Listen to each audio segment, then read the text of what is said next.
Have you ever dreamed of having a superpower? I often wished I could memorize a textbook by sleeping on it. That never worked, of course. I just woke up with a sore neck to go to the exam. But that didn't make me stop believing in superpowers. You probably also know people who never hit the snooze button, who exercise and who don't binge watch Netflix. Some do that because they're working hard on an exciting project. Others are training to run a marathon. For most, it seems to be part of their character. Self-control doesn't look like much, but it is what makes ordinary people achieve amazing things. That's a superpower for real people. And it all starts in infancy. To understand why, we need to talk about the Marshmallow Test.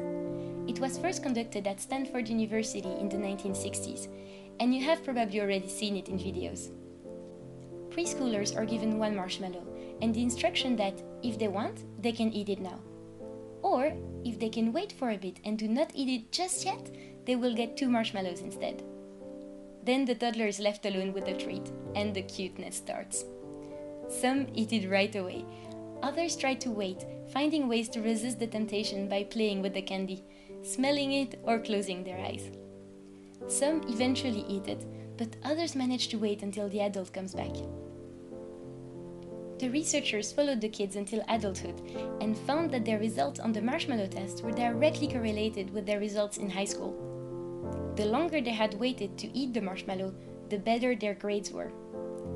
Not only that, but there were also good outcomes in adulthood, such as better health, relationships, and job situation. And when you think about it, it makes sense, right? You need some willpower to study, to go running, or even to drink water instead of a soda. What was surprising was the fact that self-control in toddlerhood was making such a big difference decades later. It was more important than the wealth of the parents or even the IQ of the child. To be fair, the kids in the study were from a very favorable background. If your parents work for Stanford University, maybe indeed it doesn't matter if your family inherited $1 million. For most people, it does matter.